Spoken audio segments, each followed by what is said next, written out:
Almost everything. Everything you need to know. Hello Mitra. Ralph Waldo Emerson fear defeats more people than any other thing in the world ಅಂತ ಹೇಳಿದ್ದಾರೆ. ಅಂದ್ರೆ ಈ ಲೋಕದಲ್ಲೇ ಭಯ ಅನ್ನೋ ಒಂದು ವಿಷಯನೇ ಸುಮಾರು ಜನರನ್ನ ಸೋಲ್ಸೋ ಹಾಗೆ ಮಾಡುತ್ತೆ ಅಂತ ಹೇಳ್ತಾರೆ. ಅಂದ್ರೆ ಸುಮಾರು ಜನ ಅವ್ರು ಮಾಡಿದ್ದ ಕೆಲಸದಲ್ಲಿ ಮಿಸ್ಟೇಕ್ ಮಾಡ್ಬಿಟ್ರು, ಅವ್ರತ್ರ ಆ ಸ್ಕಿಲ್ ಇಲ್ಲ, ಅವರಿಂದ ಈ ರೀತಿ ಮಾಡಕ್ ಆಗ್ತಾ ಇಲ್ಲ ಅಂತ ಸೋತೋಗೋಕ್ಕಿಂತ ಅದನ್ನ ಸ್ಟಾರ್ಟ್ ಮಾಡೋದಿಕ್ಕೆ ಭಯಪಟ್ಟು ಅವರು ಸೋತೋಗ್ತಾ ಇದಾರೆ ಅಂತ ಹೇಳ್ತಾರೆ. ಇದಕ್ಕೆ ಒಂದು ಮುಖ್ಯವಾದ ಕಾರಣ ಏನಂದ್ರೆ ಲ್ಯಾಕ್ ಆಫ್ ಕಮ್ಯುನಿಕೇಶನ್. ಅಂದ್ರೆ ಬೇರೆಯವ್ರ ಜೊತೆಗೆ ಹೇಗೆ ಮಾತಾಡ್ಬೇಕು ಅಂತ ಗೊತ್ತಿಲ್ದೆ ನಾವು ಏನ್ ಹೇಳ್ಬೇಕೋ ಅದನ್ನ ಅವ್ರ ಹತ್ರ ಹೇಗೆ ಹೇಳ್ಬೇಕು ಅಂತ ಗೊತ್ತಾಗ್ದೆ ಮನುಷ್ಯರ ಸೈಕಾಲಜಿನ ಅರ್ಥ ಮಾಡ್ಕೊಳ್ದೆ ಕೆಲವು ಮಿಸ್ಟೇಕ್ ಅನ್ನ ಮಾಡ್ಬಿಡ್ತಾರೆ. ಇದರಿಂದ ಅವರ ಲೈಫ್ ಅಲ್ಲಿ ಸುಮಾರು ಸತಿ ಅವರು ಅನ್ಕೊಂಡ ಸ್ಥಾನಕ್ಕೆ ಹೋಗಕ್ಕಾಗಲ್ಲ. ಅಮೆರಿಕದ ಒಂದು ಫೇಮಸ್ ಆದ ಸ್ಟೀಲ್ ಕಂಪನಿಯಲ್ಲಿ ಸ್ಟಾಲ್ ಶಾಬ್ ಅನ್ನೋ ಒಬ್ರು ಸಿಇಒ ಲೆವೆಲ್ಗೆ ಹೋಗ್ತಾರೆ. ಅವರೇ ಈ ಲೋಕದಲ್ಲೇ ಫಸ್ಟ್ $1 ಮಿಲಿಯನ್ ಗಿಂತ ಜಾಸ್ತಿ ಸಂಬಳವನ್ನ ಅವರು ತಗೋತಾರೆ. ಅವರೇ ಓಪನ್ ಆಗಿ ನಾನು ಇಷ್ಟು ಸಂಬಳವನ್ನ ತಗೊಳ್ಳೋದಕ್ಕೆ ನನ್ನ ಟೆಕ್ನಿಕಲ್ ಸ್ಕಿಲ್ ಕಾರಣ ಅಲ್ಲ ಅಂತ ಹೇಳಿರ್ತಾರೆ. ನೀವು ಸ್ಟೀಲ್ ಬಗ್ಗೆ ಟೆಕ್ನಿಕಲ್ ಆಗಿ ಅರ್ಥ ಮಾಡ್ಕೋಬೇಕಂದ್ರೆ ಈ ಕಂಪನಿಯಲ್ಲಿ ನನ್ಗಿಂತ ಸ್ಮಾರ್ಟ್ ಆಗಿ ಸುಮಾರು ಜನ ಇದ್ದಾರೆ, ಅವ್ರ ಹತ್ರ ಕೇಳ್ಕೊಳ್ಳಿ. ಆದ್ರೆ ಅವರ ಸಕ್ಸಸ್ ನ ಕ್ರೆಡಿಟ್ಸ್ ಅನ್ನ ಅವರ ಕಮ್ಯುನಿಕೇಶನ್ ಸ್ಕಿಲ್ಗೆ ಕೊಟ್ಟಿದ್ದಾರೆ. ಅದು ಮಾತ್ರ ಅಲ್ಲದೆ in fact how to win friends and influence people ಅನ್ನೋ ಬುಕ್ ನ author Dale Carnegie Charles Schwab ಅನ್ನ ಇಟ್ಕೊಂಡು ಸುಮಾರು ಎಕ್ಸಾಂಪಲ್ ಅನ್ನ ನಮ್ಗೆ ಕೊಟ್ಟಿದ್ದಾರೆ. ಸೊ ಈ ಬುಕ್ಕಿಂದನೇ ಇನ್ನೊಬ್ಬರನ್ನ ನಾವು ಅಟ್ರಾಕ್ಟ್ ಮಾಡೋದಿಕ್ಕೆ ಇವತ್ ನಾವು 2 ಮುಖ್ಯವಾದ ಪಾಯಿಂಟ್ ಅನ್ನ ನೋಡ್ತಾ ಇದೀವಿ. Number 1, do this you will be welcome anywhere. ನಿಮ್ಗೆ ಸುಮಾರು ಜನ ಫ್ರೆಂಡ್ಸ್ ಬೇಕಾ?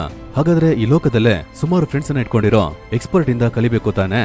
ಈ ಫ್ರೆಂಡ್ ನಿಮ್ಮ ಹತ್ರ ಆಲ್ರೆಡಿ ಇರಬಹುದು, ಬೇರೆಯವ್ರ ಜೊತೆ ಇರೋದನ್ನ ನೀವು ನೋಡಿರಬಹುದು. ಈ ಫ್ರೆಂಡು ಅದು ನಮ್ಮ ಹತ್ರ ಬಂದ್ ಕೂಡಲೇ ಅದರ ಬಾಲವನ್ನ ಅಲ್ಲಾಡ್ಸಿ ಅದು ಎಕ್ಸೈಟ್ ಆಗಿರೋದು ನಮ್ಗೆ ತೋರಿಸುತ್ತೆ. ನಮ್ಮ ಹತ್ರ ವೇಗವಾಗಿ ಓಡಿ ಬಂದು ಅದರ ಲವ್ ಅನ್ನ ತೋರಿಸುತ್ತೆ. ನಾವ್ ಎಲ್ಲಿಗೆ ಹೋದ್ರೂ ಕೂಡ ನಮ್ ಜೊತೆನೆ ಅದು ಬರುತ್ತೆ. ಹೌದು, ನಾನು ಹೇಳ್ತಾ ಇರೋದು ಡಾಗ್ ನ ಬಗ್ಗೆ. ಡಾಗ್ ಮಾತ್ರ ಮನುಷ್ಯರ ಜೊತೆಗಿರೋದಕ್ಕೆ ಯಾವುದೇ ಒಂದು ಕೆಲಸವನ್ನ ಮಾಡೋದೇ ಇಲ್ಲ. ಸುಮ್ನೆ ಅಂಗಡಿಗೆಲ್ಲ ಹೋಗೋದಕ್ಕೆ ನಾವು ಕಳಿಸ್ತೀವಿ, ಆದ್ರೆ ಅದನ್ನ ನಾವು ಇಟ್ಕೊಂಡಿರೋ ಕಾರಣ ಕೆಲಸವನ್ನ ತಗೊಳ್ಳೋದಿಕ್ಕೆ ಅಲ್ಲ.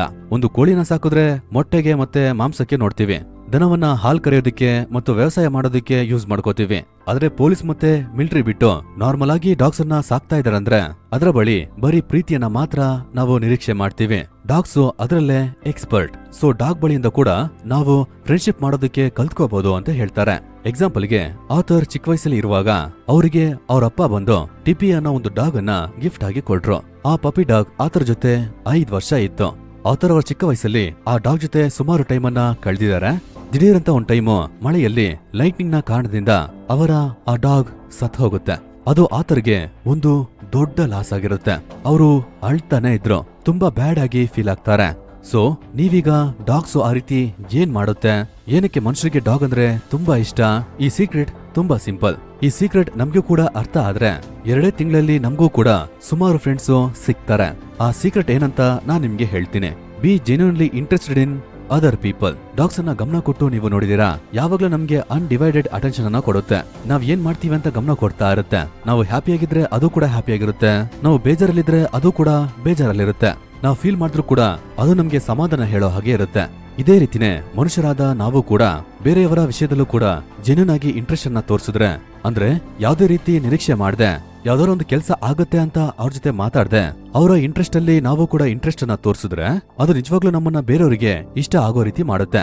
ಜನರಲ್ ಆಗಿ ನಾವೆಲ್ಲರೂ ಕೂಡ ಬೇರೆಯವ್ರ ಜೊತೆ ಮಾತಾಡ್ಬೇಕಾದ್ರೆ ನಮ್ ಬಗ್ಗೆನೇ ಜಾಸ್ತಿ ಮಾತಾಡ್ತೀವಿ. ನಾವ್ ಯಾರ ಹತ್ರ ಮಾತಾಡ್ತೀವೋ ಅವ್ರ ಹತ್ರ ಜಾಸ್ತಿ ಇಂಟ್ರೆಸ್ಟ್ ಅನ್ನ ತೋರ್ಸೋದೇ ಇಲ್ಲ, ಅಂದ್ರೆ ಗಮನವನ್ನ ಕೊಡಲ್ಲ. ಇದೇ ನಮ್ಮ ದೊಡ್ಡ ಸಮಸ್ಯೆ.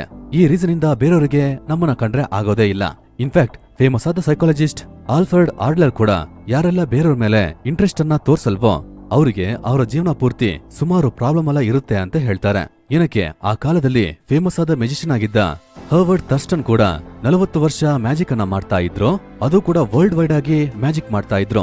ಎಲ್ಲ ಜಾಗದಲ್ಲೂ ಹೋಗಿ ಅವರು ಮ್ಯಾಜಿಕ್ ಅನ್ನ ಮಾಡ್ಬೇಕಾದ್ರೆ ಅವರು ಮ್ಯಾಜಿಕ್ ಮಾಡಿದ ಟ್ರಿಕ್ಸ್ ಅನ್ನ ಚೆನ್ನಾಗಿ ಪ್ರಾಕ್ಟೀಸ್ ಮಾಡಿದ್ರು ಕೂಡ ಅವರು ಜೆನ್ಯೂನ್ ಆಗಿ ಯಾವ ಆಡಿಯನ್ಸ್ ಗೆ ಶೋ ಮಾಡ್ತಾರೋ ಆ ಆಡಿಯನ್ಸ್ ಮೇಲೆ ಇವರು ಇಂಟ್ರೆಸ್ಟ್ ಅನ್ನ ತೋರಿಸಿದ್ರಿಂದ ಅವ್ರನ್ನ ಮೂರ್ಖರು ಅಂತ ಯೋಚನೆ ಮಾಡ್ದೆ, ಅವ್ರನ್ನ ಈಸಿಯಾಗಿ ಟ್ರಿಕ್ ಮಾಡಿ ಏಮಾರಿಸಬಹುದು ಅಂತ ಯೋಚನೆ ಮಾಡ್ದೆ. ನಿಜವಾಗ್ಲೂ ಆಡಿಯನ್ಸ್ ಅನ್ನ ಗಮನ ಕೊಟ್ಟು ಅದಕ್ಕೆ ತಕ್ಕಂತೆ ಅವರ ಪರ್ಫಾರ್ಮೆನ್ಸ್ ಅನ್ನ ಕೊಟ್ಟಿದ್ರಿಂದ ಅವರು ಬೇರೆ ಮ್ಯೂಜಿಷಿಯನ್ ಗಿಂತ ಫೇಮಸ್ ಆಗಿ ಇದ್ರು ಅಂತ ಡೇಲ್ ಕಾರ್ನಿಗೆ ಹತ್ರ ಒಂದು ಕಾನ್ವರ್ಸೇಷನ್ ಅಲ್ಲಿ ಅವರು ಹೇಳ್ತಾರೆ, ಅವರು ಯಾವಾಗ್ಲೂ ಕೂಡ ಸ್ಟೇಜ್ ಅಲ್ಲಿ ಪರ್ಫಾರ್ಮೆನ್ಸ್ ಮಾಡೋಕ್ಕಿಂತ ಮುಂಚೆ ಐ ಲವ್ ಮೈ ಆಡಿಯನ್ಸ್ ಅನ್ನೋ ಒಂದು ಮೈಂಡ್ ಸೆಟ್ ಅನ್ನ ಅವರ ಮೈಂಡ್ ಅಲ್ಲಿ ತಗೊಂಡ್ಬರ್ತಾರೆ. ಯಾಕಂದ್ರೆ ಈ ಶೋವನ್ನ ಅವರಿಗೋಸ್ಕರ ಮಾತ್ರ ಮಾಡ್ತಾ ಇದ್ದೀನಿ ಅಂತ ಅನ್ಕೊಂಡ್ರೆ ಮಾತ್ರ ಅವರ ಬೆಸ್ಟ್ ಅನ್ನ ಕೊಡಕ್ಕಾಗತ್ತೆ ಅಂತ ಹೇಳ್ತಾರೆ. ಇನ್ನೊಂದು ಎಕ್ಸಾಂಪಲ್ ನ ಕೊಡ್ಬೇಕಂದ್ರೆ, ಅಮೆರಿಕದಲ್ಲಿ ಒಂದು ಕಾಲದಲ್ಲಿ ಪ್ರೆಸಿಡೆಂಟ್ ಆಗಿದ್ದ ಥಿಯೋಡೋರ್ ರೂಸ್ವೆಲ್ಟ್ ಈ ಪ್ರಿನ್ಸಿಪಲ್ ಅನ್ನ ಫಾಲೋ ಮಾಡೋದ್ರಿಂದ ಅವ್ರನ್ನ ಎಲ್ರಿಗೂ ಕೂಡ ತುಂಬಾ ಇಷ್ಟ ಆಗಿತ್ತು. ಇನ್ಫ್ಯಾಕ್ಟ್ ಅವರ ಸರ್ವೆಂಟ್ಗೆ ಕೂಡ ಅವ್ರಂದ್ರೆ ತುಂಬಾ ಇಷ್ಟ. ಇನ್ಫ್ಯಾಕ್ಟ್ ಅವರ ಡ್ರೈವಿಂಗ್ ಗೆ ಹೆಲ್ಪ್ ಮಾಡ್ತಾ ಇದ್ದ ಜೇಮ್ಸ್ ಹೆಮಾಸ್ ಕೂಡ ಅವ್ರ ಬಗ್ಗೆ ಒಂದು ಬುಕ್ ಅನ್ನ ಬರ್ದಿದ್ದಾರೆ. ಅದರಲ್ಲಿ ಒಂದು ಇನ್ಸಿಡೆಂಟ್ ಅನ್ನ ಶೇರ್ ಮಾಡಿದ್ದಾರೆ. ಜೇಮ್ಸ್ ನ ವೈಫ್ ಬಂದು ಒಂದ್ಸತಿ ಥಿಯೋಡೋರ್ ರೂಸ್ವೆಲ್ಟ್ ಹತ್ರ ಬಾಬರ್ಡ್ಸ್ ಅನ್ನೋ ಪಕ್ಷಿ ಬಗ್ಗೆ ಇವರು ಕೇಳ್ತಾರೆ. ಥಿಯೋಡೋರ್ ರೂಸ್ವೆಲ್ಟ್ ತುಂಬಾ ಸಿನ್ಸಿಯರ್ ಆಗಿ ಜೆನ್ಯೂನ್ ಆಗಿ ಆ ಬಾಬರ್ಡ್ಸ್ ಹಕ್ಕಿ ಬಗ್ಗೆ ಅವ್ರ ಹತ್ರ ಎಕ್ಸ್ಪ್ಲೇನ್ ಮಾಡ್ತಾರೆ. ಜೇಮ್ಸ್ ಅವರ ವ್ಯಾಲೆಯಾಗಿ ಕೆಲಸ ಮಾಡೋದ್ರಿಂದ ಇವರ ಪ್ರೆಸಿಡೆಂಟ್ ಹೌಸ್ ನ ಪಕ್ಕದಲ್ಲಿದ್ದ ಕಾಟೇಜ್ ಹೌಸ್ ಅಲ್ಲೇ ಜೇಮ್ಸ್ ಮತ್ತೆ ಅವರ ಹೆಂಡತಿ ಬಾಳ್ತಾ ಇದ್ರು. ಒಂದಿನ ಮಾರ್ನಿಂಗ್ ಥಿಯೋಡೋರ್ ರೂಸ್ವೆಲ್ಟ್ ಈ ಬಾಬ್ ವೈಟ್ ಅನ್ನೋ ಹಕ್ಕಿಯನ್ನ ಅವರ ಮನೆ ಮುಂದ್ಗಡೆ ನೋಡ್ಬೇಕಾದ್ರೆ ಜೇಮ್ಸ್ ನ ವೈಫ್ ಅದ್ರ ಮೇಲೆ ತುಂಬಾ ಇಂಟ್ರೆಸ್ಟ್ ಆಗಿ ಇದ್ದಿದ್ರಿಂದ, ನೀವ್ ಹೇಳ್ತಾ ಇದ್ರಲ್ಲ ಆ ಹಕ್ಕಿ ನಿಮ್ ಮನೆ ಮುಂದ್ಗಡೆ ಬಂದಿದೆ ಅಂತ ಫೋನ್ ಮಾಡಿ ಹೇಳಿದ್ರು. ಒಬ್ಬ ಪ್ರೆಸಿಡೆಂಟ್ ಆಗಿ ಇದ್ದು ಈ ಕೆಲಸ ಎಲ್ಲ ಮಾಡ್ಬೇಕು ಅಂತ ಅವಶ್ಯಕತೆ ಇಲ್ಲ. ಇನ್ಫ್ಯಾಕ್ಟ್ ಈ ರೀತಿ ಚಿಕ್ಕ ವಿಷಯವನ್ನು ಕೂಡ ನೆನಪಲ್ಲಿ ಇಟ್ಕೊಂಡು ಬೇರೆಯವ್ರ ಮೇಲೆ ಅವರು ಇಂಟ್ರೆಸ್ಟ್ ಅನ್ನ ತೋರಿಸಿದ್ರಿಂದ, ಬೇರೆಯವ್ರ ಮೇಲೆ ಜೆನ್ಯೂನ್ ಆಗಿ ಇಂಟ್ರೆಸ್ಟ್ ಅನ್ನ ತಗೊಂಡು ಕೇರ್ ಮಾಡೋದ್ರಿಂದನೇ ಅವ್ರನ್ನ ಎಲ್ರಿಗೂ ಇಷ್ಟ ಆಗುತ್ತೆ ಅಂತ ಹೇಳ್ತಾರೆ. ಸೊ ಬೇರೆಯವರಿಗೆ ನಿಮ್ಮನ್ನ ಇಷ್ಟ ಆಗ್ಬೇಕು ಅಂದ್ರೆ ನೀವು ಅವ್ರ ಮೇಲೆ ಜೆನ್ಯೂನ್ ಆಗಿ ಇಂಟ್ರೆಸ್ಟ್ ಅನ್ನ ತೋರಿಸಬೇಕು. Number 2, a simple way to make a good first impression. ಇದಕ್ಕಿಂತ ಮುಂಚೆ ಚಾರ್ಲ್ಸ್ ಫಾಬ್ ಬಗ್ಗೆ ನೋಡಿದ್ವಿ. ಅವರೇ ಅಮೆರಿಕದಲ್ಲಿ ಫಸ್ಟ್ 1 ಮಿಲಿಯನ್ಗಿಂತ ಜಾಸ್ತಿ ಸಂಬಳವನ್ನ ತಗೊಂಡ್ರು ಅಂತ ನೋಡಿದ್ವಿ. ಅವರ ಸಕ್ಸಸ್ ನ ಸೀಕ್ರೆಟ್ ಟೆಕ್ನಿಕಲ್ ನಾಲೆಜ್ ಅಲ್ಲ, ಆದ್ರೆ ಕಮ್ಯುನಿಕೇಶನ್ ಸ್ಕಿಲ್, ಪರ್ಸನಾಲಿಟಿ ಅಂತ ನೋಡಿದ್ವಿ. ಆ ಪರ್ಸನಾಲಿಟಿಯಲ್ಲಿ ತುಂಬಾ ಮುಖ್ಯವಾದ ಒಂದು ಅಂಶ ಏನಂದ್ರೆ ಸ್ಮೈಲ್. ಅವರೇ ಬಂದು ಅವರ ಸ್ಮೈಲ್ ನ ವರ್ತು ಮಿಲಿಯನ್ಸ್ ಆಫ್ ಡಾಲರ್ಸ್ ಅಂತ ಹೇಳ್ತಾರೆ. ಸ್ಮೈಲ್ ಅನ್ನೋದು ಒಂದು ಸಿಂಪಲ್ ಆದ ವಿಷಯನೇ, ಆದ್ರೆ ಅದು ಅವರ ಪರ್ಸನಾಲಿಟಿಯಲ್ಲಿ ಒಂದು ಮುಖ್ಯವಾದ ರೋಲ್ ಅನ್ನ ಪ್ಲೇ ಮಾಡುತ್ತೆ. Action speaks louder than word ಅನ್ನೋ ಒಂದು ಕೋಟ್ಸ್ ಅನ್ನ ನೀವು ಕೇಳಿರ್ತೀರಾ. ಎಕ್ಸಾಕ್ಟ್ ಆಗಿ ನಾವ್ ಮಾಡೋ ಸ್ಮೈಲ್ ಅನ್ನೋ ಈ ಒಂದು ಆಕ್ಷನ್ ನಮ್ಮ ಮಾತಿಗಿಂತ ಜಾಸ್ತಿ ಕೆಲಸವನ್ನ ಅದು ಮಾಡುತ್ತೆ. ಯಾಕಂದ್ರೆ ಈ ಸ್ಮೈಲ್ ಅನ್ನೋದು ನೀವು ಬೇರೆಯವ್ರನ್ನ ನೋಡ್ಬೇಕಾದ್ರೆ ಸಂತೋಷವಾಗಿ ಫೀಲ್ ಮಾಡ್ತಾ ಇದ್ದೀರಾ ಅಂತ ಅವ್ರ ಹತ್ರ ಸೂಚಿಸುತ್ತೆ. ಒಂದಿನ ಆತರ್ನ ಸ್ಟೂಡೆಂಟ್ ಒಬ್ಬ ಡಾಕ್ಟರ್ ಆಗಿ ಇದ್ದಿದ್ರಿಂದ ಹಾಸ್ಪಿಟಲ್ ಅಲ್ಲಿ ನೋಟಿಸ್ ಮಾಡಿದ ಒಂದು ವಿಷಯವನ್ನ ಇವರು ಶೇರ್ ಮಾಡ್ಕೋತಾರೆ. ಆಸ್ಪತ್ರೆಯಲ್ಲಿ ಯೂಶುವಲ್ ಆಗಿ ಕ್ರೌಡ್ ಎಲ್ಲ ಇರ್ತಾ ವೇಟಿಂಗ್ ರೂಮ್ ಅಲ್ಲಿ ಸುಮಾರು ಜನ ಕೂತ್ಕೊಂಡಿದ್ರಂತೆ. ಸುಮಾರು ಜನ ವೇಟ್ ಮಾಡ್ತಾ ಇದ್ದ ಆ ಟೈಮ್ ಅಲ್ಲಿ ಒಬ್ಳು ಲೇಡಿ ಬಂದು ಒಂದು 9 ಮಂತ್ ಬೇಬಿ ಜೊತೆಗೆ ಆ ವೇಟಿಂಗ್ ರೂಮ್ ಅಲ್ಲಿ ಬಂದು ಕೂರ್ಬೇಕಾದ್ರೆ, ಆ ವೇಟಿಂಗ್ ರೂಮ್ ಅಲ್ಲಿ ಆ ಲೇಡಿ ಪಕ್ಕದಲ್ಲಿ ಕೂತಿದ್ದ ಆ ವ್ಯಕ್ತಿ ಆ ಮಗುವನ್ನ ನೋಡ್ಬೇಕಾದ್ರೆ ಆ ಮಗು ತುಂಬಾ ಕ್ಯೂಟ್ ಆಗಿ ನಗಾಡುತ್ತೆ. ಆ ಮಗು ಸ್ಮೈಲ್ ಕೊಟ್ಟಿದ್ದನ್ನ ನೋಡಿ ಇವರು ಕೂಡ ಸ್ಮೈಲ್ ಮಾಡ್ತಾರೆ. ನಿಮ್ಮ ಮಗುವಿನ ಸ್ಮೈಲ್ ತುಂಬಾ ಚೆನ್ನಾಗಿದೆ ಅಂತ ಆ ಲೇಡಿ ಬಳಿ ಹೇಳ್ತಾರೆ. ಇದು ಆ ರೂಮ್ ಅಲ್ಲಿ ಸ್ವಲ್ಪ ಕಾನ್ವರ್ಸೇಷನ್ ಸ್ಟಾರ್ಟ್ ಆಗೋದಕ್ಕೆ ಹೆಲ್ಪ್ ಮಾಡುತ್ತೆ. ಅಷ್ಟೊತ್ತು ವೇಟಿಂಗ್ ರೂಮ್ ಅಲ್ಲಿ ಸೈಲೆಂಟ್ ಆಗಿ ಮಾತಾಡದೆ ಇದ್ದವರು ಕೂಡ ಆ ಕಾನ್ವರ್ಸೇಷನ್ ಅಲ್ಲಿ ಜಾಯ್ನ್ ಆಗಿ ಮಾತಾಡೋದಕ್ಕೆ ಸ್ಟಾರ್ಟ್ ಮಾಡ್ತಾರೆ. ಇದೇ ಒಂದು ಚಿಕ್ಕ ಸ್ಮೈಲ್ ನ ಪವರ್. ಬೇರೆಯವರಿಗೆ ನಮ್ಮನ್ನ ಇಷ್ಟ ಆಗ್ಬೇಕಂದ್ರೆ ನಾವು ಕೂಡ ಸ್ಮೈಲ್ ಮಾಡೋದಕ್ಕೆ ಸ್ಟಾರ್ಟ್ ಮಾಡಬೇಕು. ಜೇಮ್ಸ್ ಅನ್ನೋ ಸೈಕಾಲಜಿಸ್ಟ್ ಇದ್ದಾರೆ. ಅವರು ಏನ್ ಹೇಳ್ತಾರಂದ್ರೆ, ಯಾರೆಲ್ಲ ಚೆನ್ನಾಗಿ ಸ್ಮೈಲ್ ಮಾಡ್ತಾರೋ ಅವರೆಲ್ಲ ಒಂದು ಒಳ್ಳೆಯ ಟೀಚರ್ ಆಗಿ ಇರ್ತಾರೆ ಅಂತ ಹೇಳ್ತಾರೆ. ಯಾಕಂದ್ರೆ ಅವರು ಸ್ಮೈಲ್ ಮಾಡೋದ್ರಿಂದ ಅವರ ಪರ್ಸನಾಲಿಟಿ ಇಂಪ್ರೂವ್ ಆಗೋದ್ರಿಂದ ಸ್ಟೂಡೆಂಟ್ಸ್ ಅನ್ನ ಅವರಿಂದ ಬೆಟರ್ ಆಗಿ ಮ್ಯಾನೇಜ್ ಮಾಡಕ್ಕಾಗತ್ತೆ ಅಂತ ಹೇಳ್ತಾರೆ. ಅದು ಮಾತ್ರ ಅಲ್ಲದೆ ಯಾರತ್ರ ಒಂದು ಒಳ್ಳೆಯ ಸ್ಮೈಲ್ ಇರುತ್ತೋ ಅವರಿಂದ ಜಾಸ್ತಿ ಸೇಲ್ಸ್ ಅನ್ನ ಕೂಡ ಮಾಡಕ್ಕಾಗತ್ತೆ ಅಂತ ಹೇಳ್ತಾರೆ. ಇದನ್ನ ಅರ್ಥ ಮಾಡ್ಕೊಳ್ಳೋದಕ್ಕೆ ಇನ್ನೊಂದು ಎಕ್ಸಾಂಪಲ್ ಕೊಡ್ತೀನಿ. ರಾಬರ್ಟ್ ಅನ್ನೋ ಒಬ್ಬ ವ್ಯಕ್ತಿ, ಅವರು ಒಂದು ಕಂಪನಿಯಲ್ಲಿ ಕಂಪ್ಯೂಟರ್ ಡಿಪಾರ್ಟ್ಮೆಂಟ್ ಅಲ್ಲಿ ಮ್ಯಾನೇಜರ್ ಆಗಿದ್ರು. ಅವರ ಡಿಪಾರ್ಟ್ಮೆಂಟ್ಗೆ ಒಬ್ಬ PhD ಹೋಲ್ಡರ್ ಕೆಲಸಕ್ಕೆ ಬೇಕಾಗಿತ್ತು. ಆದ್ರೆ ಅವರಿಗೆ ಸುಮಾರು ಟೈಮಿಂದ ಸಿಗ್ಲೇ ಇಲ್ಲ. ಫೈನಲ್ ಆಗಿ ಅವರಿಗೆ ಒಬ್ಬ ಯಂಗಾದ ಪರ್ಸನ್ ಸಿಕ್ಕಿದ್ರು. ಅವರು ಈ ಜಾಬ್ಗೆ ತುಂಬಾ ಸೂಟಬಲ್ ಆಗಿದ್ರು. ಸೊ ಇದರಿಂದ ರಾಬರ್ಟ್ ಆ ಕ್ಯಾಂಡಿಡೇಟ್ಗೆ ಕಾಲ್ ಮಾಡ್ಬಿಟ್ಟು ಅವ್ರ ಹತ್ರ ಮಾತಾಡಿ ಒಂದು ಜಾಬ್ ನ ಆಫರ್ ಮಾಡ್ಬೇಕಾದ್ರೆ ಆ ಕ್ಯಾಂಡಿಡೇಟ್ಗೆ ಮಲ್ಟಿಪಲ್ ಜಾಬ್ ಆಫರ್ ಇರೋದು ಇವ್ರಿಗೆ ಗೊತ್ತಾಗುತ್ತೆ. ಇನ್ಫ್ಯಾಕ್ಟ್ ಆ ಕಂಪನಿ ಎಲ್ಲ ರಾಬರ್ಟ್ ಕೆಲಸ ಮಾಡೋ ಆ ಕಂಪನಿಗಿಂತ ತುಂಬಾ ದೊಡ್ಡ ಕಂಪನಿಯಾಗಿ ಕೂಡ ಅದು ಇತ್ತು. ಆದ್ರೆ ಆವಾಗ್ಲೂ ಕೂಡ ಆ ಕ್ಯಾಂಡಿಡೇಟ್ ರಾಬರ್ಟ್ ಇದ್ದ ಆ ಕಂಪನಿಯಲ್ಲಿ ಜಾಯ್ನ್ ಆದ್ರು.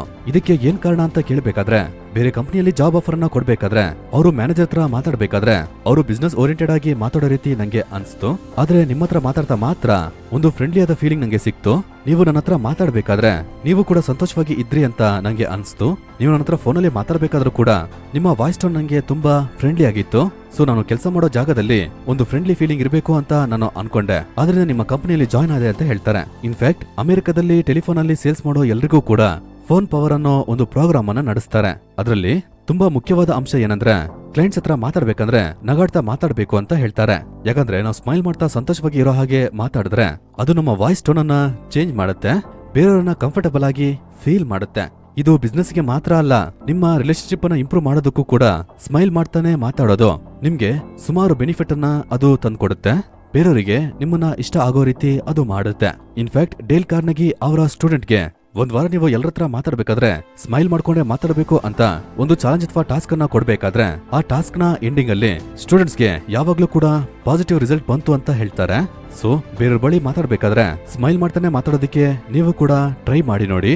ಅದು ನಿಮ್ಮ ಲೈಫ್ ಅಲ್ಲಿ ಪಾಸಿಟಿವ್ ರಿಸಲ್ಟ್ ಅನ್ನ ತಂದ್ ಕೊಡುತ್ತಾ ಅಂತ ನೀವು ಚೆಕ್ ಮಾಡಿ ನೋಡಿ. ಸೊ ಈ ರೀತಿ ಸುಮಾರು ಕಾನ್ಸೆಪ್ಟ್ ಮತ್ತೆ ಪ್ರಿನ್ಸಿಪಲ್ ಅನ್ನ how to win friends and influence people ಅನ್ನೋ ಈ ಬುಕ್ ಅಲ್ಲಿ ನಮಗೆ ಶೇರ್ ಮಾಡಿದ್ದಾರೆ. ಇದರಿಂದ ನಿಮ್ಮ ನಾಲೆಜ್ ಅನ್ನ ಇಂಪ್ರೂವ್ ಮಾಡ್ಕೋಬಹುದು. ಈ ರೀತಿ ನಿಮ್ಮ ನಾಲೆಜ್ ಅನ್ನ ಇಂಪ್ರೂವ್ ಮಾಡೋ ಜೊತೆಗೆ ನಿಮ್ಮ ಪ್ರೊಡಕ್ಟಿವಿಟಿಯನ್ನು ಕೂಡ ಇಂಪ್ರೂವ್ ಮಾಡಬೇಕು ಅಂತ ಅನ್ಕೊಂಡ್ರೆ ಡಿಸ್ಕ್ರಿಪ್ಷನ್ ಇದ್ದ ಲಿಂಕ್ ಅನ್ನ ಯೂಸ್ ಮಾಡ್ಕೊಂಡು ನಾವು ರೀಸೆಂಟ್ ಆಗಿ ಲಾಂಚ್ ಮಾಡಿದ ಎಇ ಅಲ್ಟಿಮೇಟ್ ಜರ್ನಲ್ ಅನ್ನ ಆರ್ಡರ್ ಮಾಡಿ. ಜರ್ನಲ್ ನ ಆಲ್ರೆಡಿ ಆರ್ಡರ್ ಮಾಡಿ ರಿಸೀವ್ ಮಾಡಿದ ಪರ್ಸನ್ ಇಂದ ನಮ್ಗೆ ಸುಮಾರು ಪಾಸಿಟಿವ್ ಫೀಡ್ಬ್ಯಾಕ್ ಎಲ್ಲ ಬರ್ತಾ ಇದೆ. ಸೊ ಆರ್ಡರ್ ಮಾಡಿದ ಎಲ್ಲರಿಗೂ ಕೂಡ ಥ್ಯಾಂಕ್ ಯು. ಫರ್ದರ್ ಆಗಿ ಆರ್ಡರ್ ಮಾಡಬೇಕು ಅಂತ ಅನ್ಕೊಂಡ್ರೆ ಎಇ 2023 ಅನ್ನೋ ಕೋಡ್ ಅನ್ನ ಯೂಸ್ ಮಾಡಿದ್ರೆ ನಿಮ್ಗೆ 100 ರೂಪೀಸ್ ಡಿಸ್ಕೌಂಟ್ ಸಿಗುತ್ತೆ. ಬಲ್ಕ್ ಆರ್ಡರ್ಸ್ ಮಾಡಬೇಕು ಅಂತ ಅನ್ಕೊಂಡ್ರೆ ಡಿಸ್ಕ್ರಿಪ್ಷನ್ ಅಲ್ಲಿ ಕೊಟ್ಟಿದ್ದ ಇಮೇಲ್ ಐಡಿಗೆ ನಮ್ಗೊಂದು ಮೇಲ್ ಮಾಡಿ. ಸುಮಾರು ಜನ ಶ್ರೀಲಂಕಾ, ಮಲೇಷಿಯಾ, ಸಿಂಗಪುರ್ ಇಂದ ನಮ್ಮ ಈ ಅಲ್ಟಿಮೇಟ್ ಜರ್ನಲ್ ಅನ್ನ ಆರ್ಡರ್ ಮಾಡಕ್ಕಾಗತ್ತಾ ಅಂತ ಕೇಳ್ತಾ ಇದ್ದೀರಾ. ತುಂಬಾ ಬೇಗ ನಿಮ್ಗೂ ಕೂಡ ಸೊಲ್ಯೂಷನ್ ನಾವು ತಗೋಬರ್ತೀವಿ. ನಿಮ್ಮ ರಿಕ್ವೈರ್ಮೆಂಟ್ಸ್ ಅನ್ನ ಮಾತ್ರ ನಮ್ಗೊಂದು ಮೇಲ್ ಆಗಿ ಸೆಂಡ್ ಮಾಡಿ. ನಿಮ್ಮನ್ನ ಕಾಂಟ್ಯಾಕ್ಟ್ ಮಾಡೋದಕ್ಕೆ ನಮ್ಗೆ ಈಸಿ ಆಗಿರುತ್ತೆ. ಚಾನಲ್ ಅಲ್ಲಿ ಇದಕ್ಕಿಂತ ಮುಂಚೆ ಅಪ್ಲೋಡ್ ಮಾಡಿದ ಕಮ್ಯುನಿಕೇಶನ್ ರಿಲೇಟೆಡ್ ವಿಡಿಯೋವನ್ನ ನೀವಿಲ್ಲಿ ಕ್ಲಿಕ್ ಮಾಡಿ ನೋಡ್ಕೋಬಹುದು. ನಮ್ಮನ್ನ ಇನ್ಸ್ಟಾಗ್ರಾಮ್ ಮತ್ತೆ ಟೆಲಿಗ್ರಾಮ್ ಅಲ್ಲಿ ಫಾಲೋ ಮಾಡ್ಬೇಕಂದ್ರೆ ಡಿಸ್ಕ್ರಿಪ್ಷನ್ ಅಲ್ಲಿ ಲಿಂಕ್ ಇದೆ. ಕೊನೆಯದಾಗಿ ಥ್ಯಾಂಕ್ ಯು ಫಾರ್ ವಾಚಿಂಗ್.